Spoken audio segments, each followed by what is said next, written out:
സാധാരണ രീതിയിൽ ഞാൻ റിയാക്ഷൻ വീഡിയോ ഒന്നും ചെയ്യുന്ന ഒരാളല്ല. എനിക്ക് നല്ലതെന്ന് തോന്നുന്ന കണ്ടന്റ് ചെയ്യുക, അത് പോസ്റ്റ് ചെയ്യുക, അതൊന്ന് കിട്ടുന്ന കമന്റ്സിന് റിപ്ലൈ ചെയ്യുക. ഇത് മാത്രമാണ് എൻ്റെ ഒബ്ജക്റ്റീവ്. പക്ഷേ ഇന്നിങ്ങനെ ഒരു വീഡിയോ ചെയ്യുന്ന വേറൊന്നുമല്ല, ഒരു ക്ലാരിഫിക്കേഷൻ തരണം എന്ന് തോന്നി. കാരണം ഞാൻ കുറേ നാളായിട്ട് കുറേ റണ്ണിങ് ഷൂസിനെ പറ്റി, പല പ്രൈസ് റേഞ്ചിലുള്ളതിനെ പറ്റി വീഡിയോ ചെയ്യുന്നുണ്ട്.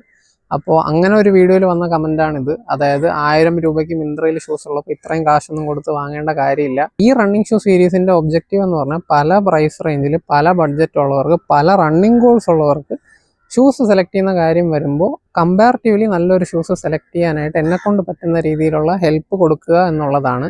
പിന്നെ ഇതിൽ ഞാൻ പറയുന്നത് ഞാൻ കണ്ടുപിടിക്കുന്ന ഷൂസാണ്. ഞാൻ ഈ പറയുന്ന ഷൂസ് ആണെങ്കിൽ നിങ്ങൾ ഡെഫിനറ്റ്ലി ട്രൈ ചെയ്ത് നിങ്ങൾക്ക് കംഫർട്ടബിൾ ആണെന്ന് കൺഫേം ആയ മാത്രം പർച്ചേസ് ചെയ്യാനേ ഞാൻ എല്ലാവരുടെ അടുത്തും പറഞ്ഞിട്ടുള്ളൂ, ഇനിയും പറയുകയുള്ളൂ. കാരണം ഇത് എനിക്ക് നല്ലതെന്ന് തോന്നുന്ന കാര്യമാണ്. അതൊരിക്കലും നിങ്ങൾക്ക് നല്ലതാവണം എന്ന് ഒരു നിർബന്ധവും ഇല്ല. ഇപ്പം എനിക്ക് പ്യൂമയുടെ ഷൂസ് കറക്റ്റ് ഫിറ്റാണ്, പക്ഷേ എനിക്ക് അഡിഡാസിൻ്റെ ഷൂസ് അത്രയും നല്ല ഫിറ്റ് അല്ല. എന്ന് പറഞ്ഞാൽ അഡിഡാസിൻ്റെ ഈ വോയ്സിൽ ഒരു മോശപ്പെട്ട ഷൂ അല്ല, നല്ല ഷൂസാണ്, ഒരുപാട് പേര് നന്നായിട്ട് യൂസ് ചെയ്യുന്ന ഒരു ഷൂസാണ്. സോ ഈ റണ്ണിങ് ഷൂസിൻ്റെ കാര്യം വരുമ്പോൾ വളരെ ഒരു പേഴ്സണൽ ചോയ്സ് ആയിട്ടാണ് എനിക്ക് പലപ്പോഴും ഫീൽ ആയിട്ടുള്ളത്. അല്ലാതെ ഒരു ഇൻസ്റ്റാഗ്രാമിൽ ഒരാൾ പറഞ്ഞത് കൊണ്ട് ആ ഷൂസ് നല്ലതാവണം എന്നില്ല. ഒരാളുടെ കാല് പോലെ ആയിരിക്കില്ല മറ്റൊരാളുടെ കാല്. സോ ഒരു ഷൂസ് ചിലപ്പോൾ നമുക്ക് നന്നായിട്ട് ഫിറ്റ് ആയില്ലെങ്കിൽ വേറൊരാൾക്ക് നന്നായിട്ട് ഫിറ്റ് ആവും. പിന്നെ ഇതേ പുള്ളിക്കാരൻ തന്നെ വേറൊരു കമൻറ്റിൽ പറയുന്നുണ്ട്, ഏത് ഷൂ ആയാലും കുഴപ്പമില്ല, നമുക്ക് സ്റ്റാമിന മാത്രം മതി. 100% കറക്റ്റ് ആയിട്ടുള്ള ഒരു കാര്യമാണ്. പക്ഷേ ആ സ്റ്റാമിന നമ്മൾ ബിൽഡ് ചെയ്യണമെങ്കിൽ നമ്മൾ വീക്ക്ലി മൈലേജ് കൂട്ടിക്കൊണ്ടേ ഇരിക്കണം.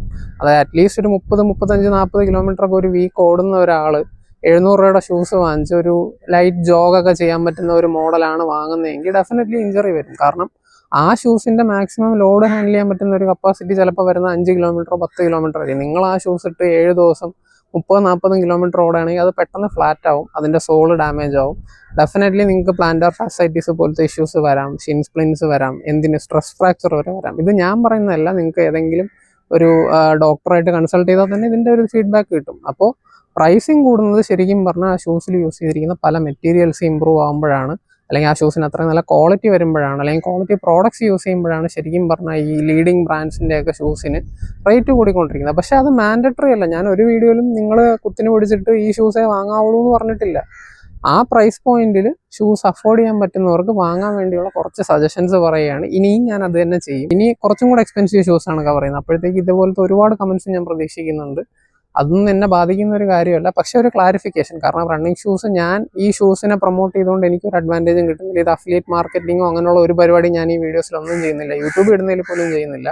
ഞാൻ ചെയ്യുന്നത് ജസ്റ്റ് ഒരു ഗൈഡൻസ് കൊടുക്കുക എന്നുള്ളതാണ്. അതായത് നിങ്ങളുടെ ബഡ്ജറ്റ് ഇപ്പോൾ ഒരു 3000 ആണ്, ആ റേഞ്ചിൽ ഏതായിരിക്കും നല്ല ഷൂസ് എന്ന് അറിഞ്ഞൂടാത്ത വരെ ഹെൽപ്പ് ചെയ്യാനായിട്ടാണ് ഞാൻ നോക്കുന്നത്. സോ ഇനിയും ഞാൻ അത് തന്നെ ചെയ്യും. അപ്പോൾ നമുക്ക് അതുപോലത്തെ മറ്റൊരു വീഡിയോയിൽ കാണുന്നവരെ ബൈ.